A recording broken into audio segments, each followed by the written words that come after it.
Shalom semuanya. Senang sekali bisa melihat saudara-saudari semua hadir sekali lagi di ibadah RGM, baik yang onsite maupun yang on Zoom. Shalom everyone.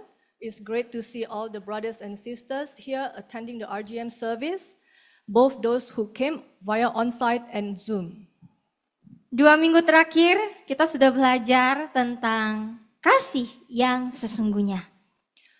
These last 2 weeks we have learned about true love. Kita belajar tentang kasih agape, kasih yang mengorbankan diri sendiri, dan kita juga belajar tentang kasih itu komitmen. It's about agape love, sacrificial love. Love is a commitment. Dan minggu ini pun kita akan tetap belajar tentang kasih. And even this week we will continue to learn about love. Pertanyaannya, apakah kita hanya menunjukkan kasih di saat hati atau situasi kita baik-baik saja? The question is, do we only show love when our hearts or our situation is fine? Ada 2 pandangan dunia mengenai kasih yang sering dipegang oleh kebanyakan orang, termasuk orang Kristen. There are 2 worldviews about love that are often held by most people, including Christians. Yang pertama, kasih itu seringkali dilibatkan dengan perasaan. The first, love is often involved with feelings. Contohnya saja, kalau ada yang baru awal-awal pacaran, rasanya mencintai itu mudah sekali, kata orang honeymoon stage. For example, when just starting to date, it seems that cherishing or loving your partner comes very easily.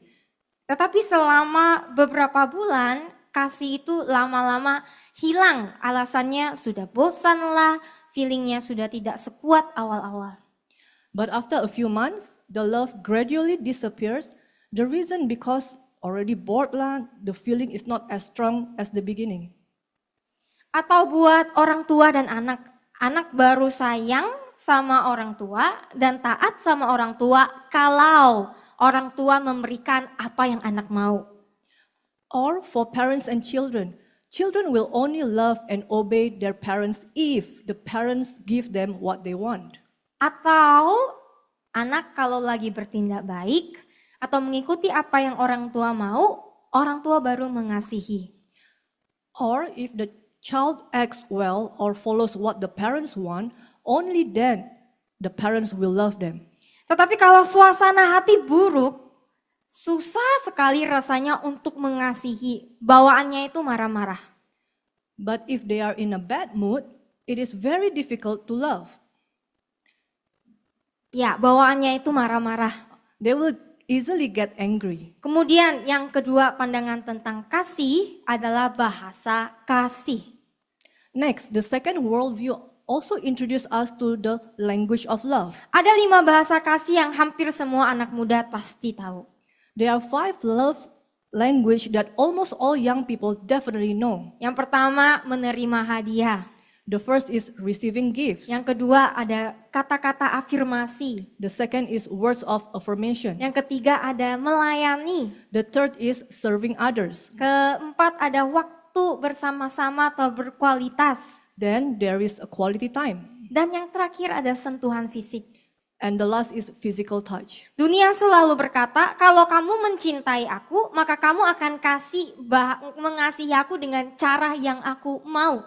The world always says, if you love me, then you will love me the way I want. Contohnya ya, ini contoh aja. Bahasa kasih aku itu menerima hadiah. Jadi kalau kamu mengasihi aku, ya harus sering-sering kasih hadiah. Kalau enggak kasih hadiah, ya berarti kamu enggak mengasihi aku. For example, my love language is receiving presents. So if you want to love me, if you want to be my friend, then you have to often give me presents. And if you don't, that means you don't love me. Ketika saya dan pasangan saya baru mulai jadian, kita berdua menanyakan pertanyaan ini kepada satu sama lain. Bahasa kasih kamu tuh apa? When my partner and I just got together, we asked each other this question. What is your love language? Dan ketika kita tahu bahasa kasih masing-masing, kita berusaha dengan semaksimal mungkin mengasihi dengan bahasa kasih yang ada. And when knew each other's love language, we tried to love according to the love language given. Dan ternyata meskipun kita berdua berusaha untuk memberikan bahasa kasih yang ada, masih aja ada pertengkaran dan keretakan.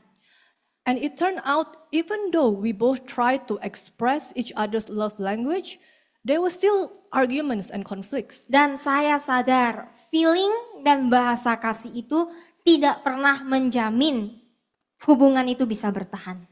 And I realized that feelings and love language will never guarantee that the relationship can last. Mengapa tidak bisa bertahan? Why can't they last? Karena pandangan kasih yang tidak benar. Because the perspective of love is not correct. Kasih yang dunia ajarkan itu hanyalah berpusat kepada diri sendiri dan memuaskan diri sendiri. The love that the world teaches is only self-centered and self-gratifying. Berbeda dengan kasih yang diajarkan oleh Tuhan. This is different from the love taught by God. Kasih yang diajarkan oleh firman Tuhan bukanlah feeling maupun bahasa kasih. The love taught by the word of God is not just about feelings or love language. Kasih yang diajarkan oleh Tuhan adalah tanggung jawab dan bersifat tanggung jawab. The love taught by God is a responsibility and is characterized by responsibility. Artinya, suka enggak suka, setiap kita yang mengaku sebagai anak Tuhan harus melakukan tanggung jawab itu. Means, whether we like it or not, every one of us who claims to be a child of God must carry out that responsibility. Maka dari itu, judul khotbah malam ini adalah kasih itu tidak nyaman. That is why the title of tonight's sermon is Love is Inconvenient. Karena sifatnya yang penuh dengan tanggung jawab. It is because love is a duty. Mari kita lihat di 1 Korintus 13 ayat 4 sampai 5. Kasih bertahan dengan kesabaran dan kedamaian. Kasih itu baik hati dan penuh perhatian dan tidak cemburu atau iri hati. Kasih tidak menyombongkan diri. Ayat 5. Kasih tidak kasar, tidak mementingkan diri sendiri, tidak terprovokasi atau terlalu sensitif dan mudah marah. Kasih tidak memperhitungkan kesalahan yang dialami. Let's look at 1 Corinthians 13 verse 4 to 5, which says, Love endures with patience and serenity. Love is kind and thoughtful and is not jealous or envious. Love does not brag and is not proud or arrogant. It is not rude, it is not self-seeking, it is not provoked, nor overly sensitive and easily angered. It does not take into account a wrong endured. Kasih yang ada di 1 Korintus 13 seperti yang telah diajarkan oleh Pastor Judith bersifat agape, artinya kasih yang mengorbankan diri sendiri. The love in 1 Corinthians 13 as taught by Pastor Judith is agape, love that self-sacrifice. Dan 1 Korintus 13 ayat 4 sampai 5 ini, kata kasih di sini itu bersifat kata kerja, dalam bentuk kata kerja dan bukan kata sifat. And in 1 Corinthians 13 verse 4 to 5, the word love here is also written in the form of a verb and not an adjective. Artinya kasih yang sesungguhnya memerlukan sebuah aksi, bukan hanya ngomong saja. This means that true love requires action, not just lip service. Mari sama-sama malam ini kita lihat aksi apa saja yang harus dilakukan oleh setiap anak Tuhan.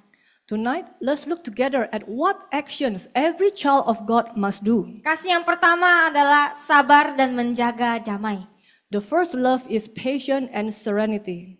Firman Tuhan berkata, kasih itu adalah sabar dan damai. The word of God says that love is patient and serenity. Sabar dalam bahasa Yunaninya di sini adalah makrostumos. Makros artinya panjang, tumos artinya penderitaan. Jika digabungkan, makrostumos sering diartikan sebagai panjang sabar, lambat untuk marah, dan bertahan di segala situasi di dalam penderitaan. Patience in Greek is makrostumos. Makros means long, and tumos means temper or suffering. When combined, Makrostomos in Greek is often interpreted as slow to anger in all situations and endures amidst suffering. Tidak bisa dipungkiri lagi kalau setiap orang sudah pasti memiliki pendapat, cara pandang, kebiasaan, dan karakter pribadi yang berbeda-beda. It is undeniable that everyone will certainly have different opinions, perspectives, habits, and personalities. Dan kadang-kadang dalam perbedaan itu bisa membuat keributan, baik itu dari orang tua ke anak, anak ke orang tua, suami istri, kekasih, dan bahkan di dalam pertemanan. And these differences can sometimes cause arguments, be it from parents to children, children to parents, husband and wife, and lovers even in friendship. Tetapi kita yang mengaku sebagai anak Tuhan, apakah kita bisa menormalisasikan keributan dan pertengkaran di dalam kehidupan hubungan kita? But we who claim to be children of God, can we normalize arguments and quarrels in our relationship? Kasih yang sabar dan damai itu artinya tidak mencari ribut, tidak bertindak dan berkata kasar di tengah situasi yang tidak baik. This means that patient and serenity love does not seek quarrels, does not behave and speak harshly in the midst of difficult situation. Tidak lepas emosinya dan selalu berusaha untuk menjaga damai di dalam hubungan. Does not vent out their emotions and always work hard to maintain peace in the relationship. Ini adalah arti kasih itu sabar dan menjaga damai. This is the meaning of love, and it is patient and keeps the peace. Ketika kita berhasil untuk menerima arti dari kasih ini dan kita bisa menjaga damai, maka kita sudah pasti bisa menerima bahwa kasih itu tidak cepat marah, tidak terlalu sensitif, yang disebutkan di Korintus ini juga.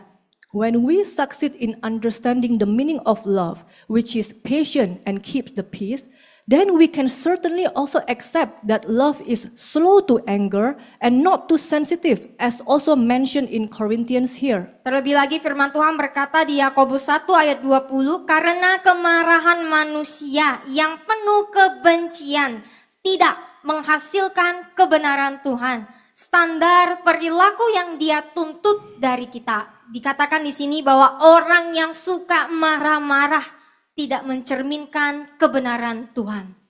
Furthermore, the word of God in James 1 verse 20 says, "For the resentful, deep-seated anger of man does not produce the righteousness of God, that standard of behavior which He requires from us.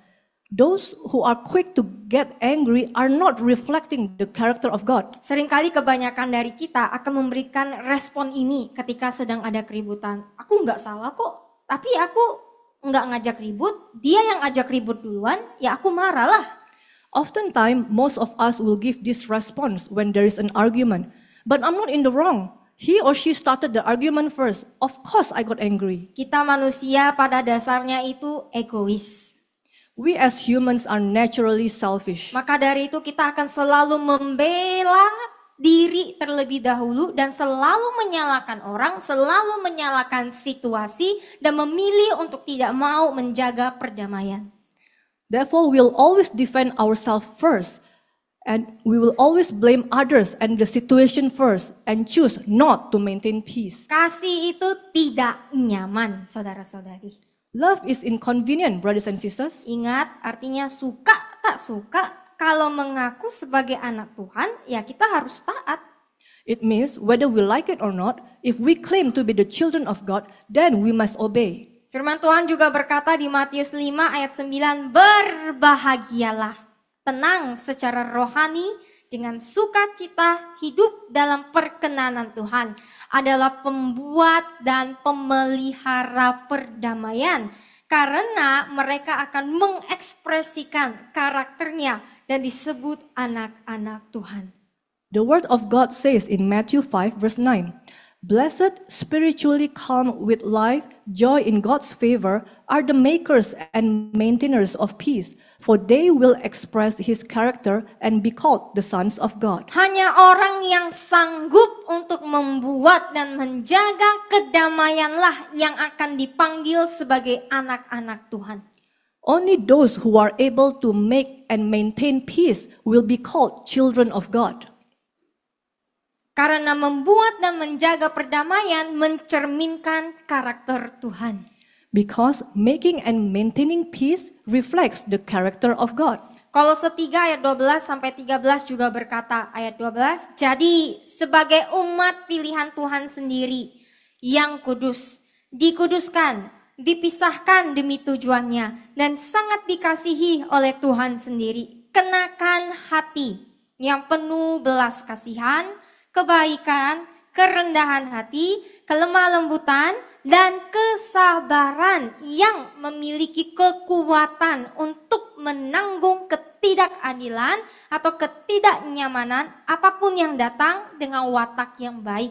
Ayat 13, bersikap ramah satu sama lain dan rela memaafkan satu sama lain jika ada alasan untuk mengeluh terhadap yang lain, sebagaimana Tuhan telah mengampuni kamu, demikian pula kamu harus mengampuni. Colossians 3 verse 12 to 13 also says, so as God's own chosen people who are holy, set apart, sanctified for His purpose, and well beloved by God Himself, put on a heart of compassion, kindness, humility, gentleness, and patience, which has the power to endure whatever injustice or unpleasantness comes with good temper, bearing graciously with one another and willingly forgiving each other if one has a cause for complaint against another. Just as the Lord has forgiven you, so you should forgive. Setiap orang yang sudah menjadi ciptaan baru, yang berjalan di dalam kebenaran dan hidup kudus di dalam Tuhan, akan memiliki kesabaran di dalam hatinya dan akan sanggup untuk mengampuni satu sama lain seperti Tuhan yang telah mengampuni kita terlebih dahulu. Every person who has become a new creation, who wants to walk in the truth and live holy lives in God, will have patience in their hearts and will be able to forgive one another just as God has forgiven us first. Ini semua adalah perintah. These are all commands. Kita yang mengaku sebagai anak Tuhan tidak seharusnya meladeni pertengkaran dan ikut-ikutan marah. We who claim to be the children of God should not entertain quarrels and join in getting angry. Kita justru harus melakukan bagian kita untuk datang sebagai anak Tuhan, menjaga kedamaian, memilih untuk sabar dan memaafkan. Instead, we must do our part to come as children of God by maintaining peace and choosing to be patient by forgiving. Bagaimana saudara? Apakah saudara sudah mengasihi orang tua, anak, pasangan, atau teman? How about you, brothers and sisters? Have you loved your parents, child, or partner? Jika ya, apakah saudara sudah sabar dan menjaga perdamaian di dalam hubungan saudara? If so, have you been patient and kept the peace in your relationship? Jika ya, apakah saudara sudah meminta maaf dan memaafkan satu sama lain? If so, have you apologized and forgiven each other? Ini adalah pengertian kasih adalah sabar dan menjaga damai. This is the meaning of love is patient and serenity.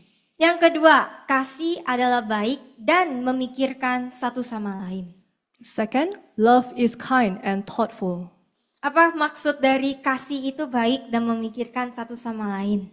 What does it mean that love is kind and thoughtful? Di dalam pengertian bahasa Yunaninya, krestomai, kasih yang baik adalah kasih yang mau meresponi sesama dengan hati yang lembut, kasih yang mau menolong dan siap mengampuni sama seperti yang dilakukan oleh Bapa kita di sorga. In the Greek language, krestomai is a love that is kind, is a love that wants to respond to others with a gentle heart, a love that wants to help and is ready to forgive, just as our Heavenly Father did through Jesus Christ. Pertanyaannya, bagaimana caranya agar kita bisa terus-menerus mempraktekkan kasih yang baik dan memikirkan satu sama lain? The question is, how can we continually practice a love that is kind and that considers others' needs? Tentu saja ketika saudara melihat bahwa orang yang saudara sayangin itu berharga, baru pasti saudara akan terus baik dan memikirkan kepentingan orang tersebut. Of course, when you consider the person you love as precious, then you will definitely continually be kind and regard the interest of that person, right? Kalau seseorang itu berharga, kita pasti akan terus berusaha untuk menghargai, selalu memperhatikan kebutuhannya, selalu berusaha untuk menerima kekurangannya, dan selalu berusaha untuk menolong mereka untuk menjadi lebih baik. If someone is precious to us, we will definitely continually try to appreciate them, always pay attention to their needs, always try to accept their shortcomings and help them to become better. Saya ada melihat sebuah video yang kira-kira isinya begini. Kalau sama orang lain bisa baik, nggak kasar. Tapi kalau sama keluarga, orang terdekat gampang marah-marah dan tidak baik. Kok bisa begitu? Karena dia tahu keluarga dan orang dekat tidak akan meninggalkan dia. Setelah saya melihat video itu, seringkali saya sadar kenyataannya ya memang seperti begitu. I saw a video that said something like this. If you can be kind and not rude to other people, but you get angry easily and are unkind to your family and loved ones, why is that? Because they know that their family and loved ones will never leave them. After I saw the video, oftentimes that really is what happens in reality. Bukankah itu benar, saudara-saudari? Isn't that true?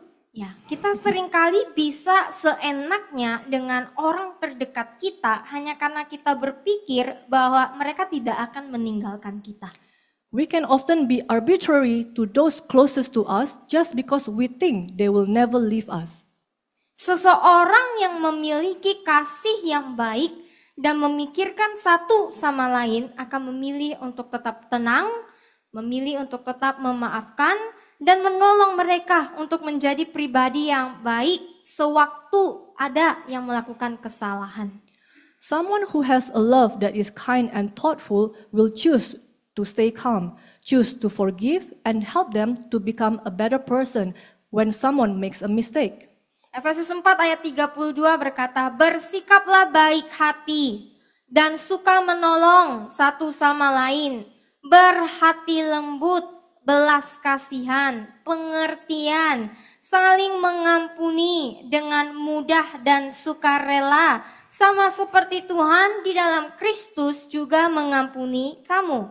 Ephesians 4 verse 32 says, be kind and helpful to one another, tender-hearted, compassionate, understanding, forgiving one another readily and freely, just as God in Christ also forgave you. Firman Tuhan tidak berkata bahwa kita hanya boleh baik kepada beberapa orang saja atau baik kepada orang yang kita suka saja. Tidak.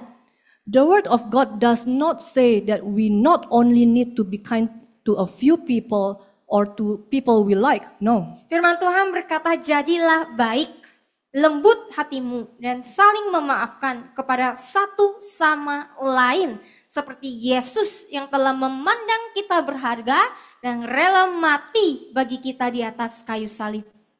The word of God says to be kind, gentle, and forgive one another, just as Jesus saw us as precious and willingly died for us on the cross as a reflection of His forgiveness. Pertanyaannya, apakah saudara sudah baik dan perhatian dengan keluarga, teman, atau pasangan saudara?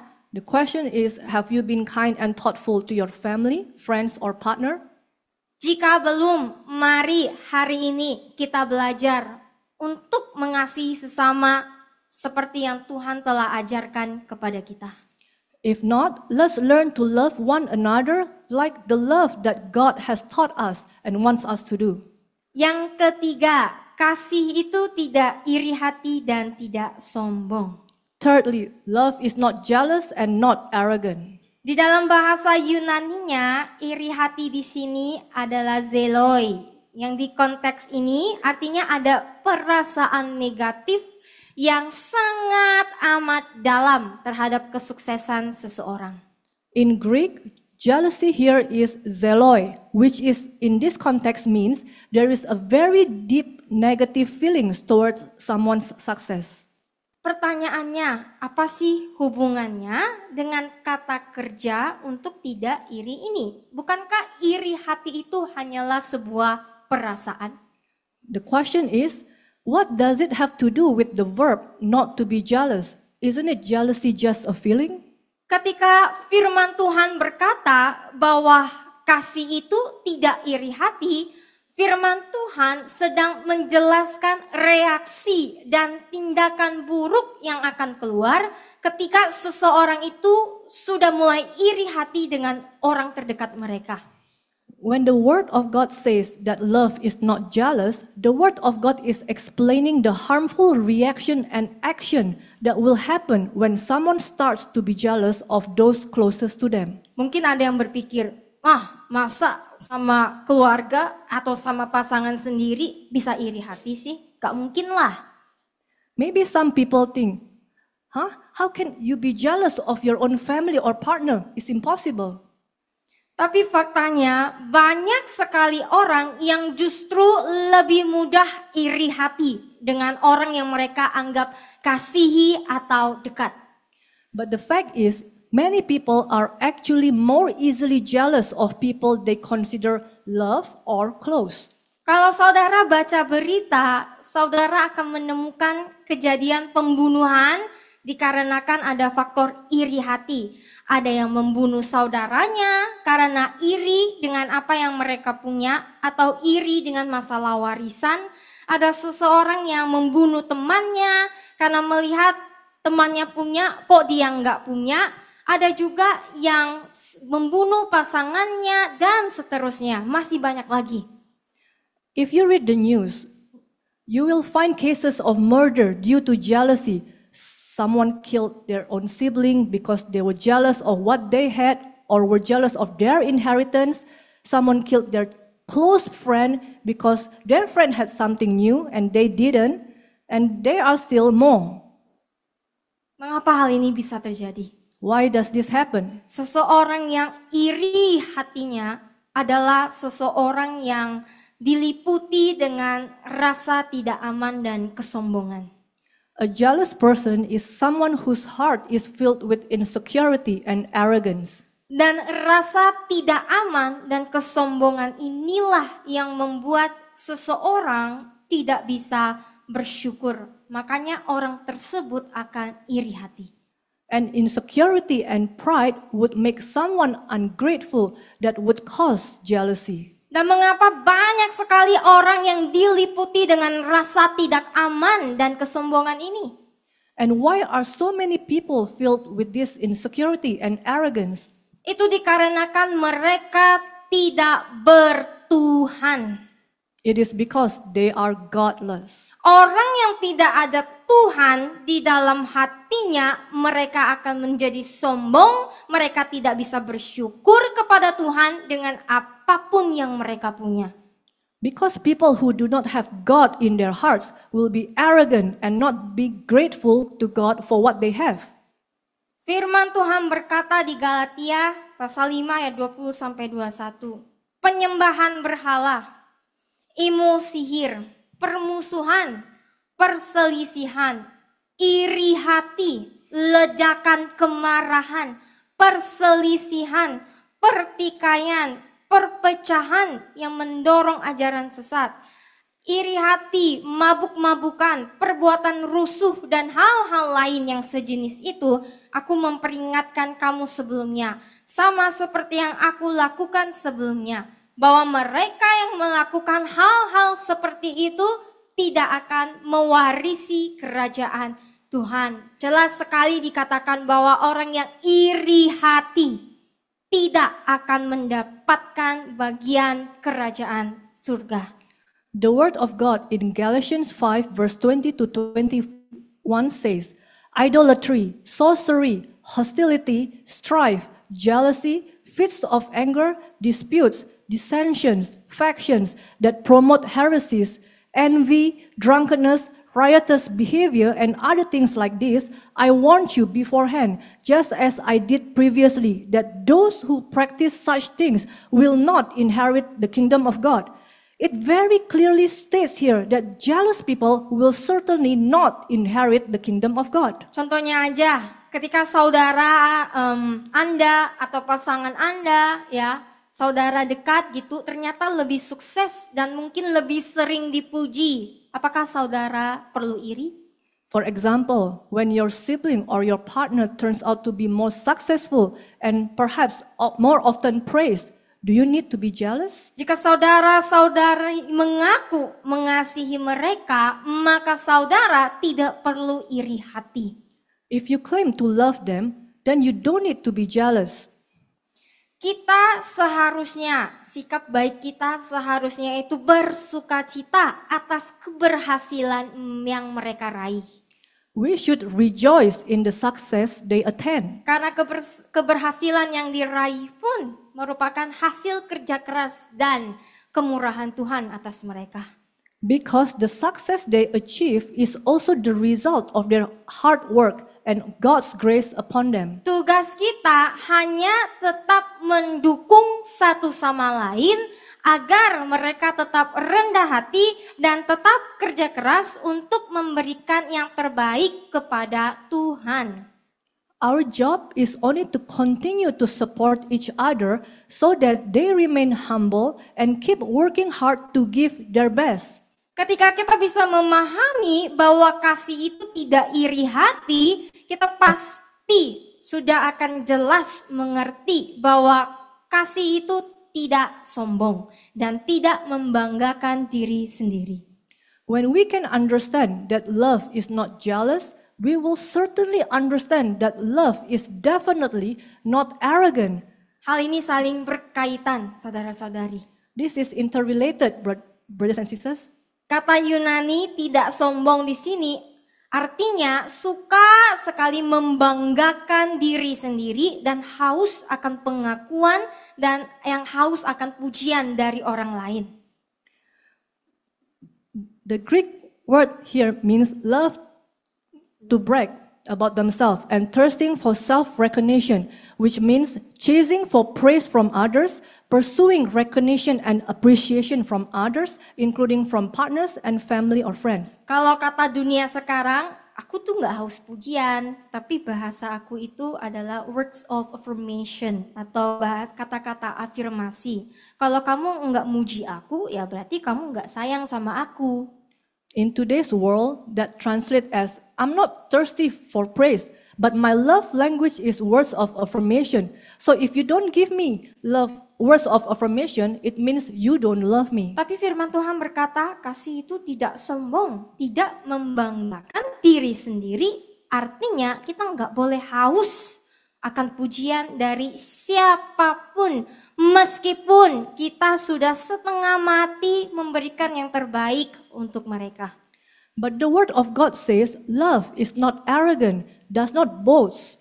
Meaning, we cannot be hungry for praise from everyone, even though we have done or given the best for them. Contohnya, jika orang tua sudah mengeluarkan banyak sekali uang untuk anaknya, orang tua akan bilang, sudah seharusnya dia mendengarkan saya, sudah seharusnya dia mengikuti apa yang saya mau, sudah seharusnya dia berkorban bagi saya, atau ada yang memiliki pasangan, sudah seharusnya pasangan saya itu menyayangi saya lebih lagi, suami istri atau siapapun itu seharusnya menghargai saya, itu yang akan dunia katakan. For example, if I have spent a lot of money on my child, he should listen to me and follow what I want. Or if I have sacrificed a lot for my partner, husband or wife, they should appreciate me. Ingat ajaran 2 minggu lalu, kasih yang mengharapkan sesuatu seperti itu bukanlah kasih yang diajarkan di Korintus ini. Kasih yang diajarkan adalah kasih agape, kasih yang mengorbankan diri sendiri tanpa ada motif untuk mendapatkan keuntungan pribadi. Remember the teaching 2 weeks ago? Love that expects something like this is not the love taught in this Corinthians, which is agape love, love that sacrifices oneself without any motive to obtain personal gain. Kasih yang tidak sombong ini sebenarnya sedang mengajarkan kita untuk rendah hati dan tidak berekspektasi apa-apa, termasuk dari orang yang paling dekat sama kita. The love that is not arrogant here is actually teaching us to be humble and does not expect anything from those closest to us. Karena jika kita haus untuk mendapatkan penghargaan dari orang, kita akan berujung dengan kekecewaan dan kepahitan. Because if we thirst for appreciation from people, we will end up with disappointment and bitterness. Kasih yang tidak sombong juga akan membuat kita sadar bahwa kita tidak akan sulit untuk mengucapkan maaf ketika kita salah. Humility, a hallmark of genuine love, fosters a willingness to apologize regardless of fault. Karena tujuan dari menyingkirkan kesombongan dan meminta maaf adalah untuk menjaga kedamaian, dan itu adalah hal yang baik. By letting go of pride, we prioritize peace and reconciliation. This selfless approach reflects God's heart. Dan dari sini kita juga belajar untuk selalu mengisi hati kita dengan kasih-Nya Tuhan. And from here, we also learn to always fill our hearts with God's love, Bukan kasih dari dunia maupun orang lain. rather than the love from the world and others. Jika sumber kasih di hati kita itu adalah Tuhan, maka hati kita akan diliputi dengan rasa syukur, ketulusan dalam mengasihi orang lain. If the source of love in our hearts is from God, then our hearts will be filled with gratitude and sincerity in loving others. Bagaimana dengan kasih saudara? What about your love, brothers and sisters? Apakah kasih saudara bersumber dari Tuhan atau bersumber dari orang lain atau hal dunia? Is your love inspired from God, or is it inspired from other people or worldly things? Itu adalah kasih yang tidak iri hati dan tidak sombong. That is love that is not jealous and not arrogant. Kasih yang terakhir adalah kasih itu tidak menyimpan dendam. The last love is love that does not hold grudges. Seberapa banyak di antara kita yang bilang sudah memaafkan mereka yang sudah bersalah kepada kita, tetapi masih sering mengungkit-ungkit kesalahan itu baik di belakang orang itu maupun di depan orang itu. How many of us, when we say we have forgiven those who have wronged us, but still often bring up the mistakes in front of that person and in front of others? Saya dulu pernah adu mulut sering sekali dengan pasangan saya hanya karena kita sering mengungkit-ungkit kesalahan masing-masing. I used to have an argument with my partner just because we often brought up each other's mistakes. Kita berdua sebenarnya tahu kita tuh nggak suka mengungkit kesalahan masa lalu. We both actually know that we don't like our past mistakes being brought up. Tapi kalau sudah kesal, pasti ada aja yang bisa diungkit. But when we are upset, we'll definitely bring it up. Dan akhirnya malah berakhir dengan pertengkaran. And it always end up in arguments. Mengapa hal ini bisa terjadi? Why does this happen? Karena yang satu belum benar-benar memaafkan dan yang satunya lagi mudah tersinggung. Because one party has not truly forgiven while the other is easily offended. Dan akarnya adalah kesombongan. Kedua belah pihak tidak mau mengalah dan selalu merasa diri paling benar. And the root of it is arrogance. Both parties don't want to give in and feel they are the most righteous. Hal ini bisa terjadi kepada siapa saja, saudara-saudari yang terkasih di dalam Tuhan. This can happen to anyone, brothers and sisters in Christ. Maka dari itu, maksud dari firman Tuhan mengenai kasih yang tidak menyimpan dendam adalah kasih yang dengan tulus untuk memaafkan. Bukan hanya sekali, tetapi berkali-kali. Therefore, the meaning of God's word regarding that love does not hold grudges is a love that is sincere to forgive, not just once, but many times. Firman Tuhan tidak berkata, maafkanlah hanya sekali. Tidak. Firman Tuhan berkata di Matius 18 ayat 21 sampai 22. Kemudian Petrus datang kepadanya dan bertanya, Tuhan, berapa kali saudaraku akan berbuat dosa kepadaku dan aku mengampuni dia dan membiarkannya pergi? Hingga 7 kali? Jawab Yesus kepadanya, aku berkata kepadamu bukan sampai 7 kali melainkan 70 kali 7. God's words never says forgive only once. No. God's word in Matthew 18 verse 20 to 22 says, Then Peter came to him and asked, Lord, how many times will my brother sin against me and I forgive him and let it go? Up to 7 times? Jesus answered him, I say to you, not up to 7 times, but 70 times 7. Arti dari firman ini adalah ketika seseorang melakukan kesalahan kepada kita dan memohon pengampunan kepada kita, artinya kita harus memaafkan walaupun itu harus berkali-kali. The meaning of this word is, when someone has done something wrong to us and asks for our forgiveness, it means we have to forgive, even if it has to be done many times. Memaafkan yang benar itu bukan hanya baik, aku sudah memaafkanmu, bukan. Memaafkan yang tulus itu ketika kita tahu bahwa kita tidak boleh menyimpan dendam atas kesalahan mereka. True forgiveness is not just, okay, I forgive you. No. Sincere forgiveness is when we know that we cannot hold grudges for their mistakes. Dan memaafkan merupakan tindakan pribadi antara kita dengan Tuhan, bukan hanya dengan manusia. As forgiveness is a personal action between us and God, not just with humans. Dunia akan berkata, enggak apa-apa kok simpan dendam, enggak apa-apa kok balas dendam. Kamu kan berhak mendapatkan kebahagiaan, sehingga kamu pantas melakukan apa aja yang kamu mau dan menghancurkan mereka yang sudah menyakitimu. The world will say, it's okay to hold grudges, it's okay to take revenge, because you deserve happiness. So you deserve to do as you please and destroy those who have hurt you. Karena bagi dunia, kepuasan pribadi itu adalah yang terpenting dan yang nomor 1. Because for the world, personal satisfaction is the most important and a number 1. Firman Tuhan berkata bahwa kita harus mengampuni. Karena Tuhan kita juga sudah mengampuni kita. Mengampuni dengan tulus tanpa menyimpan dendam. The word of God says that we must forgive because our God has also forgiven us.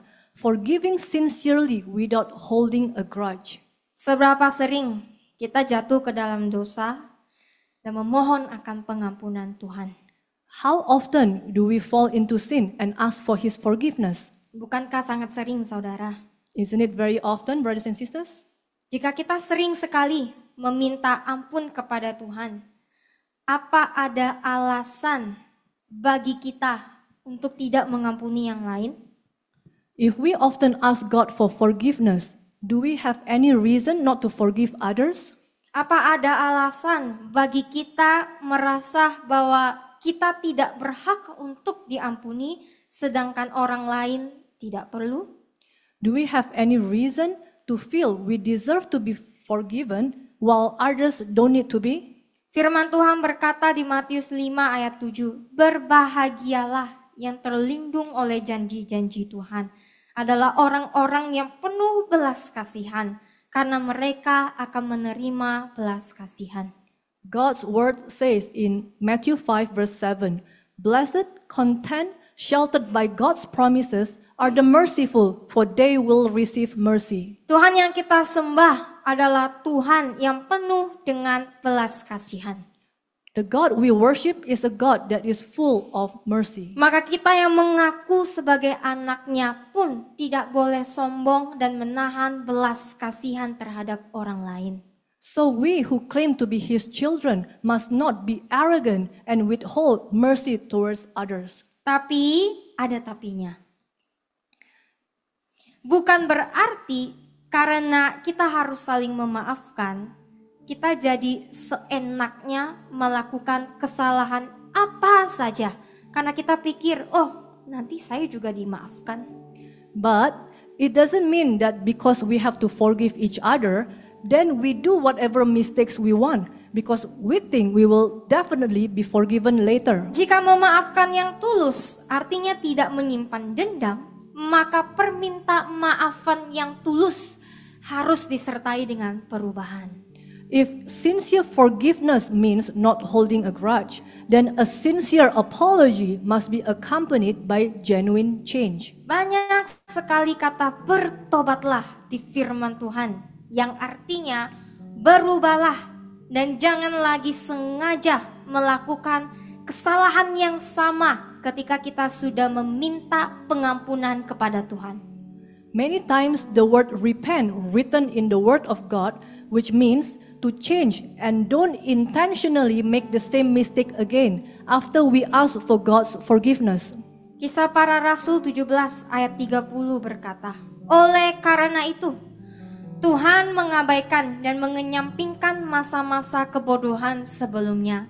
Namun kini Dia memerintahkan semua orang dimanapun untuk bertobat, yaitu mengubah cara berpikir mereka yang lama, menyesali dosa lalu mereka, dan mencari tujuan Tuhan dalam hidup mereka.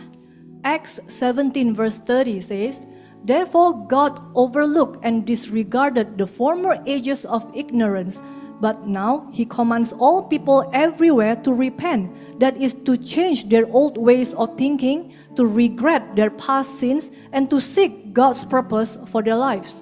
Ingat saudara-saudari yang terkasih, Tuhan tidak mengampuni sehingga kita bisa dengan bebas melakukan dosa atau kesalahan yang sama. Remember, beloved brothers and sisters in Christ, God does not forgive so that we can freely make the same mistakes. Tuhan mengampuni agar kita diberikan kesempatan untuk bertobat, menyesali dosa masa lalu kita, dan melakukan hal yang benar di hadapan Tuhan. God forgives so that we are given the opportunity to repent, regret our past sins, and do the right thing before God. Sama juga dengan sikap kita dengan sesama. The same is true with our attitude towards others. Jangan karena kita tahu bahwa orang Kristen harus mengampuni dengan tulus, maka kita dengan seenaknya melakukan kesalahan yang sama terus-menerus tanpa merasa bersalah. Do not carelessly make the same mistakes over and over again without feeling guilty or shameful. Perminta maafan yang tulus harus disertai dengan perubahan. A sincere apology must be accompanied by a genuine change of character. Apakah saudara-saudari sudah mengasihi sesama tanpa menyimpan dendam? Have you loved each other without holding a grudge? Apakah saudara-saudari sudah berusaha untuk berubah menjadi lebih baik sebagai bentuk perminta maafan yang tulus? Have you worked hard to change for the better? Atau apakah permintaan maafan saudara itu hanyalah omong kosong? Is your apology really sincere or only lip service? Saudara-saudara yang terkasih dalam Tuhan, kita sudah belajar bahwa kasih yang diajarkan di konteks Korintus adalah kasih agape. My beloved brothers and sisters in God, we have learned that the love taught in the context of Corinthians is agape love. Kasih yang mengorbankan diri sendiri tanpa ada motif untuk mendapatkan apapun dari siapapun. Love that sacrifices oneself without having the motive or agenda to get something in return from anyone. Saudara-saudara yang terkasih, saya harap saudara mengingat ini. Dear brothers and sisters, I hope you all remember this.